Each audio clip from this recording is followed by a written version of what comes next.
gente, tudo bem? Eu me chamo Tamires, eu vou ser a professora de História Geral desse ano de vocês. Estou no departamento junto com a Letícia, a gente vai cada semana postar cada uma aula. Na semana passada a gente começou com a introdução ao curso sobre como é importante a história como ciência, principalmente nos tempos atuais, como são os métodos científicos dentro da história. E essa semana a gente vai ver a história da Grécia Antiga, o conceito de democracia e principalmente o conceito de cidadão dentro da democracia grega, que na verdade não foi exatamente na Grécia toda, como a gente vai ver agora. A democracia ela surgiu em Atenas, uma das cidades-estados da Grécia. Então vamos lá começar nossa aula. Para a gente conseguir entender o que foi a democracia ateniense e o que foi o conceito de cidadão, a gente precisa entender o que foi a Grécia de 3, 4 mil anos atrás. O que foi esse território, que não era bem um território, era uma junção de pequenos núcleos de civilização. O que foi a Grécia, né? Muito importante. E primeiro de tudo, para a gente entender isso, a gente tem que ter a noção que, na verdade, essa denominação Grécia, gregos, que a gente usa hoje em dia, foi uma denominação criada pelo Império Romano. Os romanos chamavam os helenos de gregos, e dentro dessa questão de denominação que a gente vai entender como a cultura, a língua, a filosofia, a religião, eu acho que mais que qualquer outra coisa, foi importante para esse conceito de uma unidade dentro de padrões tão diferentes que foi a Grécia Antiga. Porque o que acontece?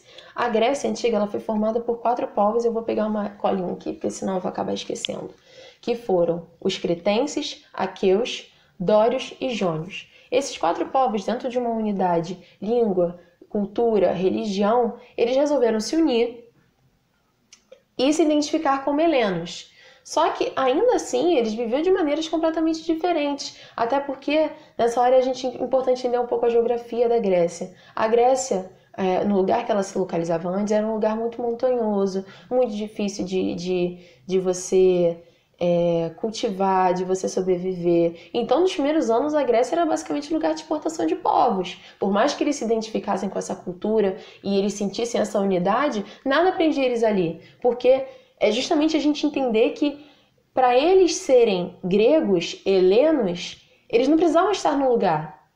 A língua que unia eles, era a cultura que unia eles, era a religião, independente da religião ter suas também variações dentro dos seus próprios lugares. Então é importante a gente entender essa parte. A Grécia Antiga, ela era uma ideia. Ela não era necessariamente território demarcado. Ela tinha demarcações dentro da sua cultura, territoriais, que eram importantes, mas não era necessariamente um país, um estado, sabe? Então é importante primeiro a gente pensar nisso. Bom, agora que a gente já conseguiu entender o que é esse sentimento de você se identificar como um grego, de você ser um heleno, a gente vai partir para divisão histórica que existe dentro da Grécia Antiga. Que o período da Grécia Antiga, a história da Grécia Antiga, ela é dividida em 5 partes. É o pré-homérico, o homérico, o arcaico, o clássico e o helenístico. Então, eu vou começar pelo pré-homérico e o homérico, porque são 2 coisas que eu acho importante a gente falar juntos. Porque o que acontece? Por que eles têm esse nome de pré-homérico e homérico? Porque a gente já entendeu que a cultura é o fator principal para eles se identificarem como helenos. E Homero, ele teve um papel muito importante para isso, porque ele foi um poeta épico grego que escreveu as obras A Ilíada e a Odisseia, que são obras que contam a Guerra de Troia, que é daquele famoso cavalo, que os soldados estão dentro, eles entram no território inimigo e eles acabam com todo mundo e eles são vencedores. É essa história, a famosa história que a gente já viu em filme, a gente já viu em série, já viu até na internet que eles criaram um vírus com esse nome. Mas enfim, é basicamente isso.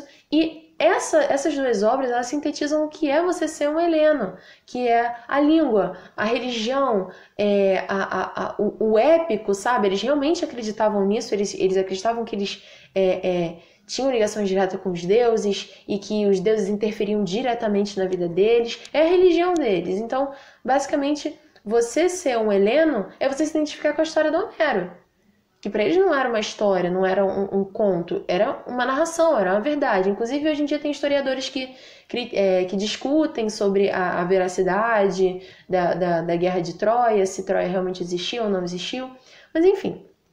Então é importante a gente entender isso. Então, o que foi o período pré-homérico? Foi antes do Homero lançar a Ilíada e a Odisseia, e foi quando 4 povos resolveram se unir, caminhar e se unir dentro de uma mesma cultura, que foram os jônios, deixa eu pegar uma colinha aqui, os cretenses, aqueus e dórios. Foram esses 4 povos que eles se uniram.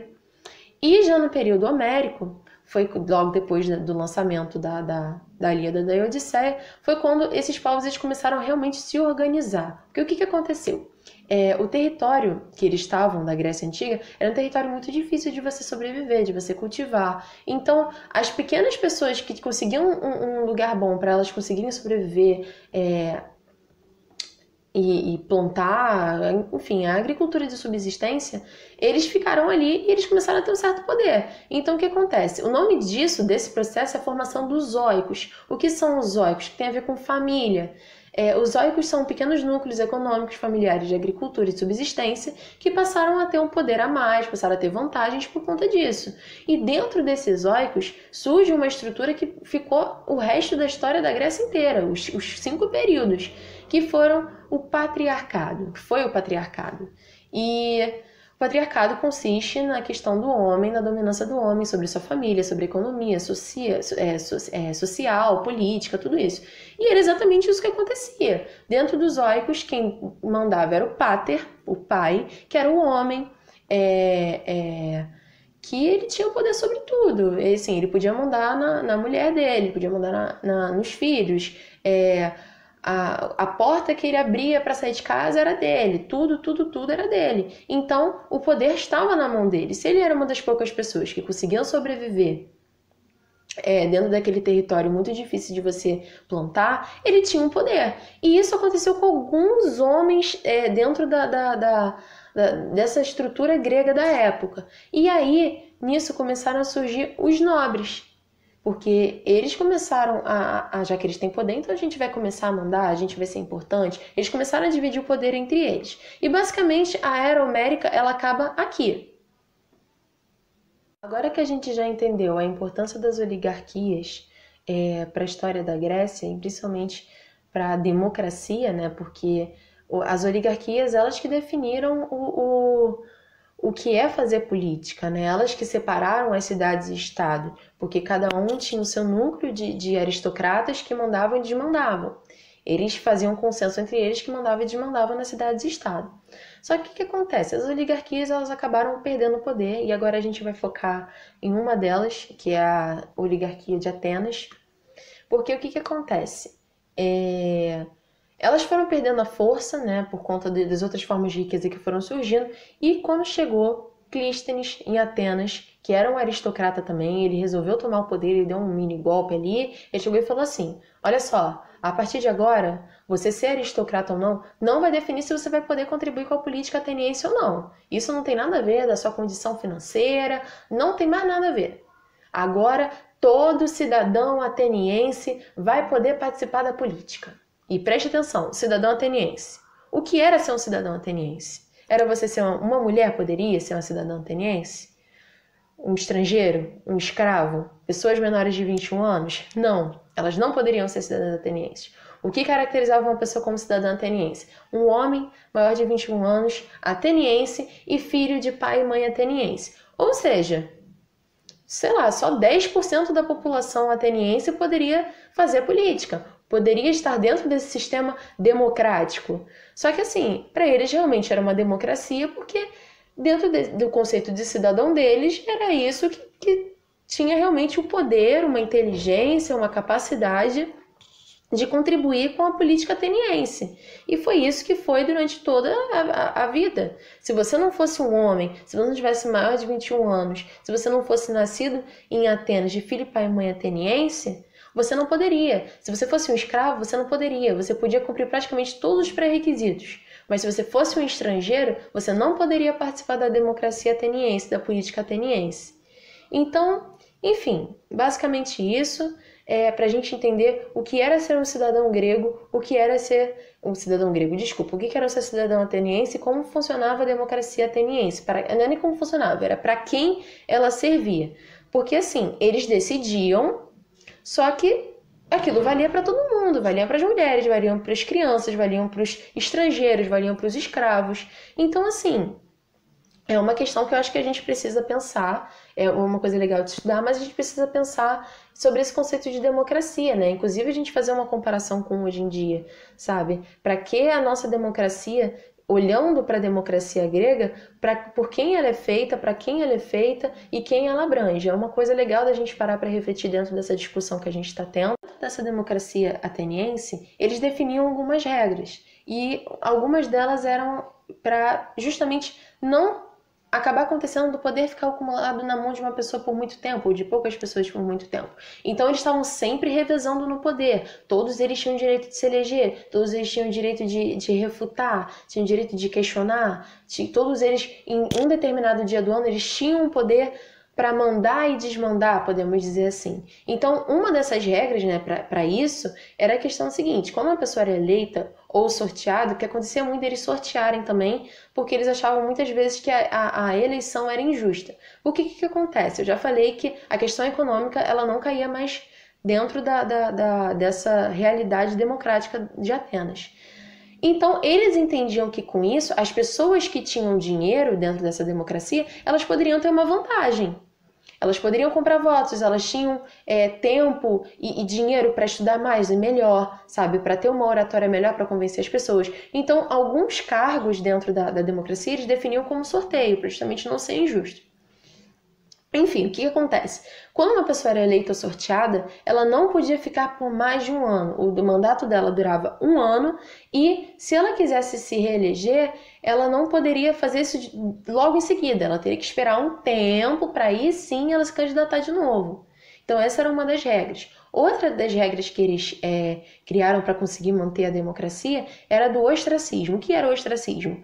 Era basicamente, você não concorda com a democracia? Beleza, direito seu, mas você vai ficar 10 anos fora daqui. Aqui você não pisa por 10 anos até você mudar a sua ideia. Ou seja, exílio, era uma espécie de punição. Você é contra a democracia? Ó, beijo e tchau pra você, pode ir para outro lugar porque aqui você não fica. Porque eles valorizavam a democracia. A política, a democracia, era uma coisa de excelência humana, era uma coisa que mostrava o seu valor como cidadão, como humano, era uma coisa que você tinha que praticar estudo, retórica, você tinha que estar sempre produzindo, você tinha que estar ativamente participando da sociedade. E não é só participando votando, é você criando leis, é você debatendo, é você, enfim, de várias formas possíveis, sabe? Você tinha que estar sempre dentro. E uma das maneiras de você estar é você se aperfeiçoando como ser humano, é você estudando, é você criando filosofias enfim, dentro desse contexto todo intelectual. É basicamente você ser um cidadão, é você se desenvolver intelectualmente. E eles acreditavam muito nisso.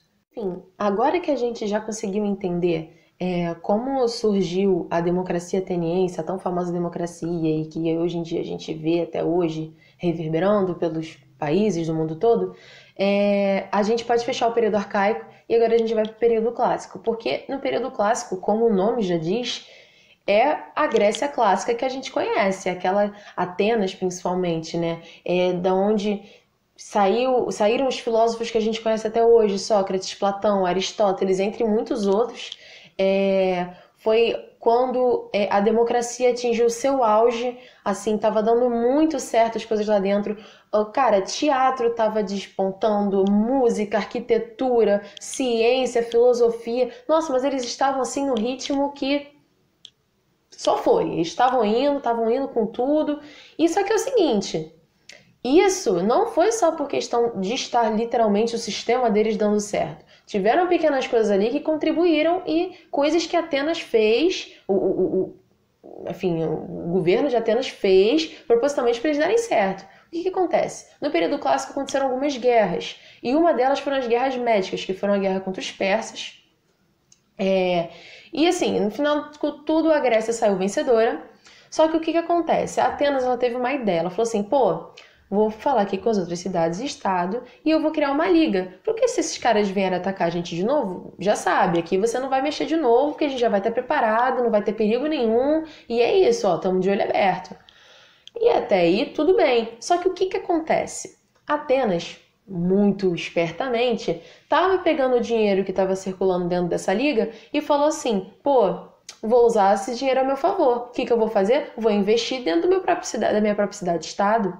E começou a investir em obra enfim, tudo. Pegou o dinheiro e estava usando para fazer tudo ali dentro deles. O que acontece? Uma hora as coisas sempre, né, vão descobrir. E aí, Esparta, que era uma das cidades-estado que era completamente diferente de Atenas, eles sempre tiveram uma rixa, porque a cidade-estado de Esparta, ela, ao contrário de Atenas, ela não tinha democracia, ela tinha uma diarquia, que são quando os dois reis comandam, e eles eram todo baseados na hierarquia, no militarismo.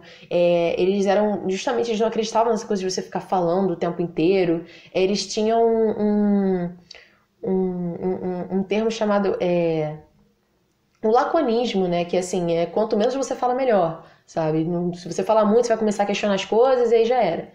E eles acreditavam nisso, então se dá pra ver que eles eram completamente diferentes. E aí Esparta, que já não ia muito com a cara de Atenas, viu o que Atenas estava fazendo e falou, assim não dá. Aí ele criou a Liga do Peloponeso. E o que surgiu disso? A Guerra do Peloponeso, que foi Esparta contra Atenas. Esparta ganhou, porque justamente por sua vantagem militarista, o sistema deles é feito para guerra, eles treinam para isso, sabe? A hierarquia dentro deles são soldados, depois comerciantes, depois os escravos, basicamente. E eles ganharam de Atenas, isso acabou enfraquecendo um pouco Atenas e fez Esparta virar, podemos dizer assim, o principal cidade-estado. Só que isso não durou muito tempo, porque depois eles acabaram perdendo outra guerra para Tebas, enfim.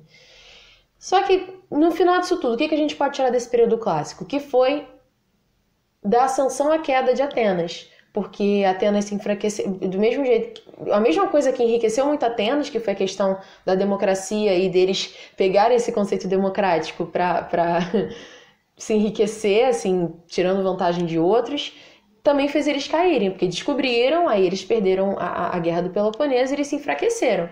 E basicamente aqui acaba o nosso período clássico. Você vê que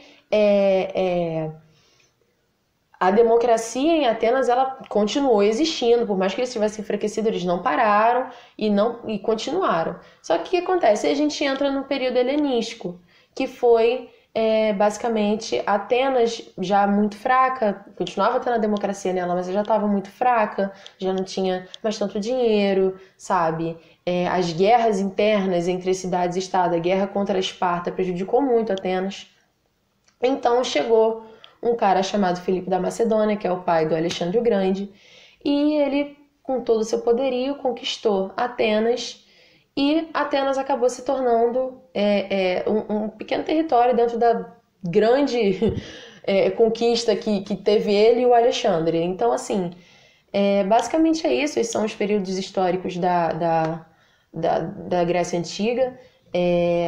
O mais importante, que é a questão da democracia, a democracia grega foi isso. Você consegue claramente ver influências da democracia grega hoje em dia, porque a democracia grega, além dessa questão do poder ao povo, né, tem a questão da divisão dos poderes, cada um faz uma coisa, tem a criação da política que a gente tem hoje em dia. Então, assim, é muito importante a gente estudar, é muito importante a gente entender, e principalmente, dentro de todas as informações que a gente tem, a gente se questionar, como eu já falei mais cedo, se questionar para quem a democracia está sendo feita, quem a democracia atinge. Então, enfim, galera, é isso. Eu acho que eu posso terminar a aula botando essa pergunta na cabeça de vocês, dentro do que vocês aprenderam hoje e que vocês vão ler no material que eu vou deixar. E é importante, façam os exercícios também, dentro das coisas que a gente leu e escutou hoje, e a gente entendeu o conceito de democracia, mas a prática dela, como é que a gente pode enxergar isso hoje? Como é que isso influenciou a democracia que a gente tem hoje? Quais são as diferenças, quais são as semelhanças? Então, assim, eu acho que a aula ela termina assim, eu espero que vocês tenham gostado. Agradeço muito por vocês terem ficado aqui até o final. E é isso. Até semana que vem. Um beijo pra vocês. E fiquem bem nessa quarentena.